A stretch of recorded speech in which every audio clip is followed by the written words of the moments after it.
Il y a peut-être un bruit que tu ne supportes absolument pas. Un bruit pourtant banal. Quelqu'un qui mâche à côté de toi. Un stylo qui clique sans arrêt. Un pied qui tape régulièrement sous une table. Quelqu'un qui renifle. Une personne qui fait un petit bruit avec sa bouche.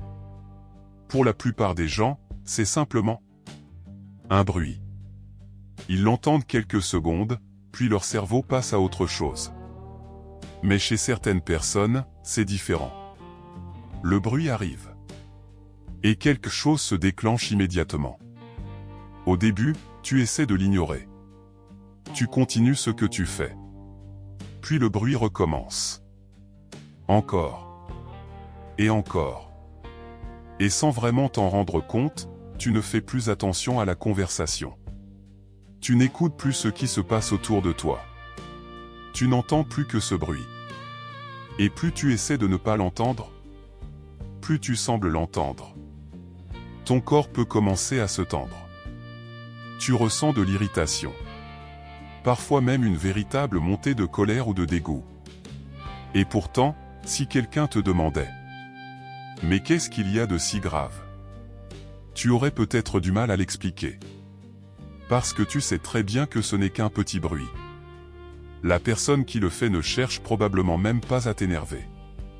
Elle mange. Elle respire. Elle bouge son stylo. Elle fait simplement quelque chose de parfaitement normal. Mais ton cerveau, lui, semble avoir décidé que ce son-là est devenu impossible à supporter. Et c'est là que le phénomène devient vraiment intéressant. Parce que ce n'est pas forcément le bruit le plus fort qui nous dérange. Un marteau-piqueur peut être assourdissant. Et pourtant, tu peux le supporter. Alors qu'un tout petit bruit de mastication, presque imperceptible pour quelqu'un d'autre, peut te rendre complètement fou. Pourquoi ? Pourquoi certains passent totalement inaperçus chez certaines personnes, alors qu'ils déclenchent une réaction presque immédiate chez d'autres ? Et surtout, qu'est-ce qui se passe réellement dans notre cerveau lorsque quelques secondes d'un petit bruit deviennent soudainement insupportables ? Ce qui est intéressant, c'est que la réaction ne dépend pas forcément du volume du son. Un bruit peut être très faible, et pourtant provoquer une réaction extrêmement forte. C'est notamment ce qu'on observe dans un phénomène appelé misophonie. Le terme désigne une réaction émotionnelle intense provoquée par certains sons précis. Et ces sons sont souvent très ordinaires.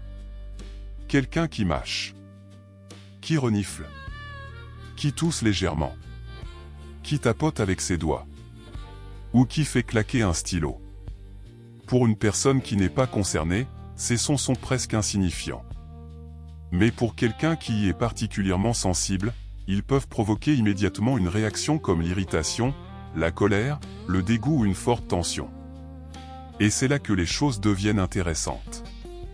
Parce que si le problème était simplement le son lui-même, on pourrait penser que plus un bruit est fort, plus il devrait nous déranger. Mais ce n'est pas forcément le cas. Un bruit très faible peut devenir insupportable. Alors qu'un bruit beaucoup plus puissant ne provoque absolument aucune réaction. Cela suggère que notre cerveau ne fait pas que recevoir le son. Il lui donne aussi une signification. Et parfois, cette association devient tellement forte que la réaction semble presque automatique. Tu entends le bruit. Et avant même d'avoir eu le temps de te dire « Ce bruit m'énerve », tu ressens déjà la tension. Comme si ton cerveau avait appris à reconnaître ce son comme quelque chose qu'il devait immédiatement éviter. Et il y a encore une chose étonnante. Certaines personnes peuvent supporter parfaitement ce même bruit lorsqu'il vient d'une autre source. Mais si c'est une personne précise qui le fait, la réaction peut être complètement différente. Ce qui montre que ce n'est pas seulement ce que nous entendons qui compte. C'est aussi le contexte dans lequel nous l'entendons. Alors pourquoi certains bruits, et notamment les petits bruits produits par les autres, peuvent-ils prendre autant de place dans notre attention ?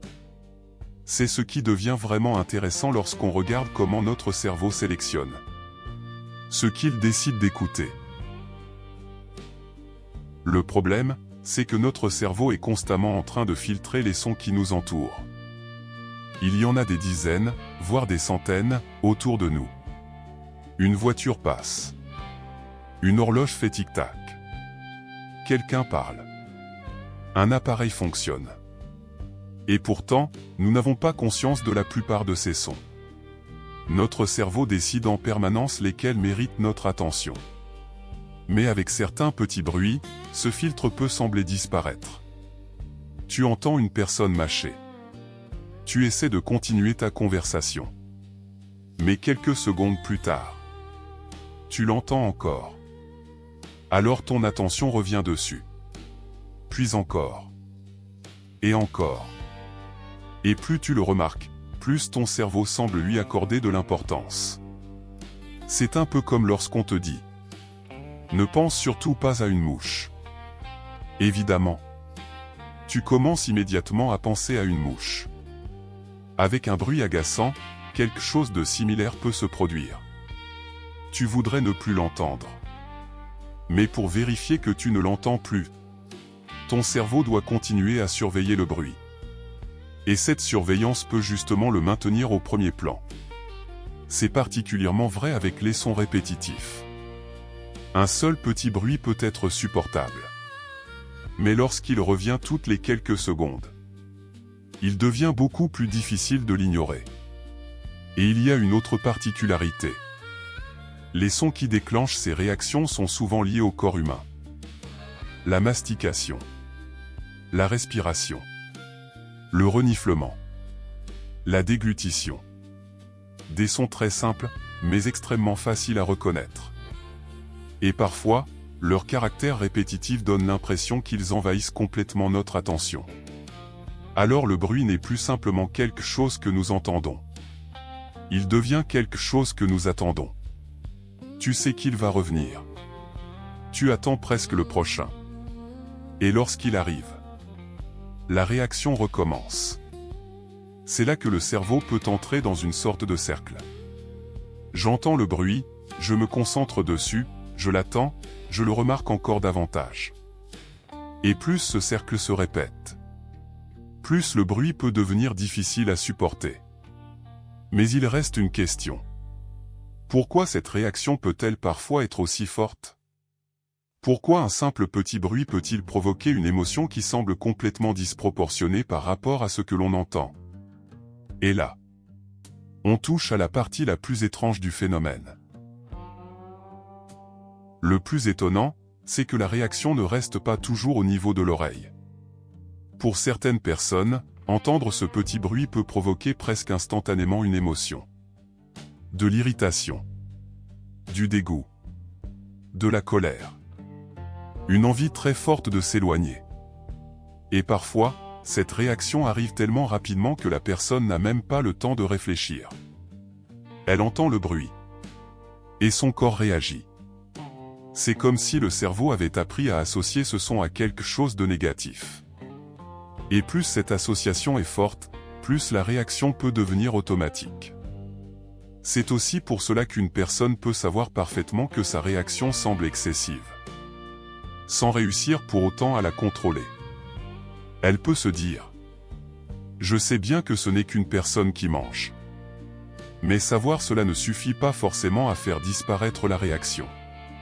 Et c'est probablement ce qui est le plus difficile à comprendre pour quelqu'un qui ne ressent pas cette sensibilité. De l'extérieur, le bruit semble insignifiant. À l'intérieur, il peut prendre une place énorme. Et lorsque cette réaction devient fréquente, certaines personnes finissent par adapter leur quotidien. Elles évitent certains repas, s'installent plus loin de certaines personnes, mettent des écouteurs, ou quittent simplement une pièce lorsque le bruit devient trop difficile à supporter. Et c'est là qu'il faut éviter de se moquer ou de simplement dire « Ignore-le ». Parce que lorsqu'un bruit déclenche une réaction automatique, l'ignorer n'est pas toujours aussi simple qu'on pourrait le croire.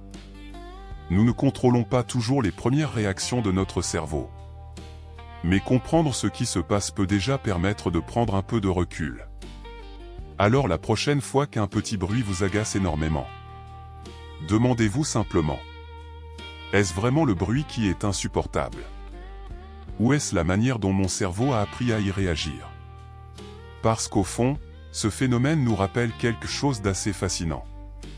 Nous n'entendons pas tout le monde de la même manière. Et parfois, un bruit que personne ne remarque peut prendre, dans notre tête, toute la place.